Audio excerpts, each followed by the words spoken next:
নমস্কাৰ।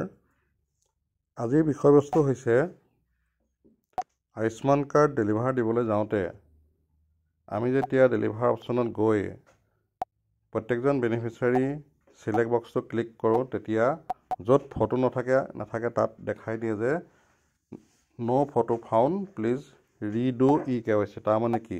আমি সেইটো ডেলিভাৰ দিবৰ কাৰণে চিলেক্ট কৰিব পৰা নাই। তাৰমানে অৰ্থটো এইটো হৈছে যে তাত মানুহজনৰ ফটো নাই, ফটো নথকাৰ কাৰণে তাক ৰিডু ই-KYC কৰিবলৈ কৈছে। আৰু এই প্ৰব্লেমটো ছল্ভ কৰিব পৰা যায়, একদম সহজ প্ৰচেছ। তাৰ কাৰণে আমি কি কৰিব লাগিব, তেখেতৰ ফটোটো অনলাইন প্ৰচেছেৰে এপটোতেই কৰিব পৰা যাব।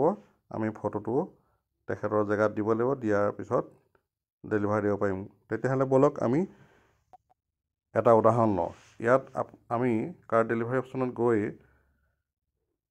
মানুহকেইজনৰ যিকেইজন বেনিফিচিয়াৰী আছে তেওঁলোকৰ চিলেক্ট বক্সটো টিক মাৰ্ক কৰিছোঁ, ব্লু হৈছে। আৰু এই 3 নম্বৰ যিজন মানুহ তাত আমি টিক মাৰ্ক দিওঁতে দেখাইছে যে ন' ফটো ফাউণ্ড, প্লিজ ডু ৰিডু ই-KYC।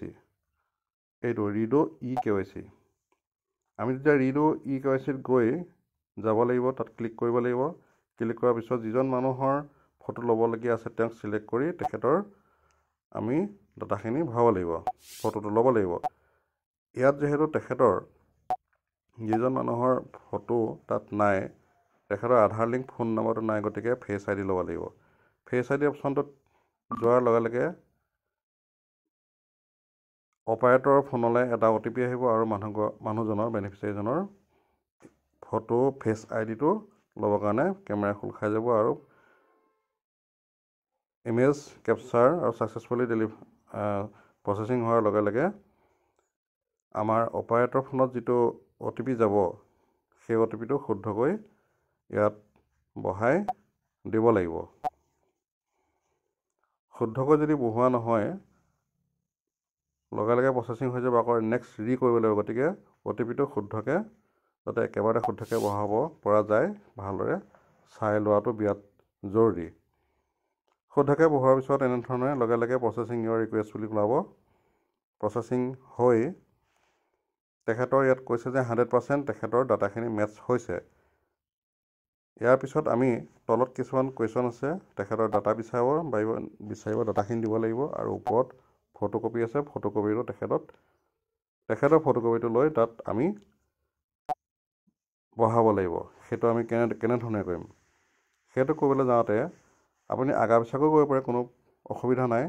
তেখেতৰ এটা ফোন নম্বৰ লাগিব, য'ত নেকি OTP যাব, তেখেতক ভেৰিফাই কৰিব লাগিব। তেখেতৰ যিহেতু বৰ্তমান ফোনটো নাই, আধাৰ লিংক ফোনটো নাই, বৰ্তমান ইউজ কৰি থকা ফোন নম্বৰটো ইয়াত পুট কৰি দিয়াৰ লগে লগে OTP যাব, ফোন নম্বৰটো ভেৰিফাই হৈ যাব, এটা OTP যাব। সেই OTPটো ইয়াত লৈ শুদ্ধকৈ বহাব লাগিব। নেক্সট প্ৰচেছিঙৰ ৰিকুৱেষ্ট হোৱাৰ পিছত মোবাইল নম্বৰ ভেৰিফাইড বুলি দেখাই দিব। ছাকচেছফুলি ভেৰিফাইড হৈ গ'ল মোবাইল নম্বৰটো। ইয়াৰ পিছত এই ফটো জেগাটোত গৈ তেখেতৰ ইমেজটো কেপচাৰ কৰিব লাগিব।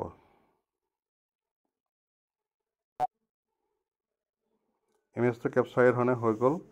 হোৱাৰ পিছত তলত যিকেইটা ডাটা বিচাৰিছে আমি এটা এটাকৈ তাত বহাব লাগিব। এইখিনি একদম সহজ। তেখেতৰ আধাৰ কাৰ্ডৰ লগত সেইখিনি ডাটা বস্তু অলৰেডি এভেইলেবল আছেই। সেইখিনি চাই গোটেইখিনি পুট কৰিব লাগিব। এইখিনি ছিষ্টেমটো সহজ। লাষ্টত যেতিয়া আপুনি ৰুৰেল নে আৰবান সেইটো চিলেক্ট কৰাৰ লগে লগে আৰু দুটা অপশ্যন ওলাই আহিব। তাত সুধিব চাব ডিষ্ট্ৰিক্ট আৰু ভিলেজ। চাব ডিষ্ট্ৰিক্ট আৰু ভিলেজ দুখন ভৰাই দিয়াৰ পাছত ছাবমিট কৰাৰ লগে লগে ৰিডু ই-KYC ইজ কমপ্লিটেড। তাৰমানে তেখেতৰ ফটোকপি এয়া অলৰেডি ইয়াত আহি গ'ল। এতিয়া যিহেতু আগৰ 3জন মানুহৰ ফটোটো আছে, এতিয়া এইজন মানুহৰ ফটোটো আহি গ'ল। গতিকে অমিত ফুকনৰ ফটোটো আহি যোৱাৰ লগে লগে আমি ওপৰত যিটো আছে অপশ্যনটো কাৰ্ড ডেলিভাৰী অপশ্যনত গৈ প্ৰতিজন মানুহক এই ধৰণে চিলেক্ট কৰি ওপৰত থকা যি সৰু সৰু বুটামটো নীলা কালাৰ কৰি আমি কাৰ্ড ডেলিভাৰ কৰিব পাৰিম। এতিয়া যিজন মানুহৰ কাৰ্ড চিলেক্ট কৰিব হোৱা নাছিলে ডেলিভাৰ দিবৰ কাৰণে সেইজন মানুহৰ কাৰ্ড অলৰেডি ইয়াত ডেলিভাৰ দিবলৈ চিলেক্ট হৈ গৈছে আৰু তেখেতৰ যিহেতু আধাৰ লিংক ফোন নম্বৰ নাই, গতিকে তেখেতৰ ইয়াত ফেচ ID লৈ তেখেতক কৰিব লাগিব ভেৰিফাই হোৱাৰ লগে লগে OTP এটা অপাৰেটৰ ফোন নম্বৰত গ'ল আৰু তেখেতৰ ফেচ IDটো ল'বৰ কাৰণে কেমেৰাটো খোল খাই গ'ল।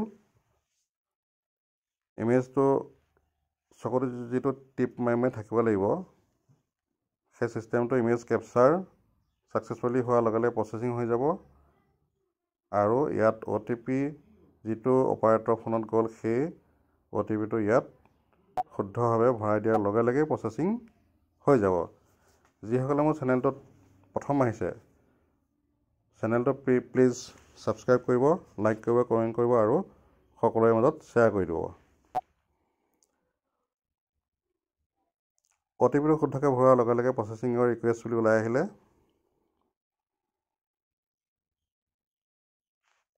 প্ৰচেছিং সম্পূৰ্ণ হোৱাৰ লগে লগে তেখেতৰ ফটোটো ল'বৰ কাৰণে অপশ্যনটো ল'লে। ইয়াত ফটোটো ক্লিক কৰি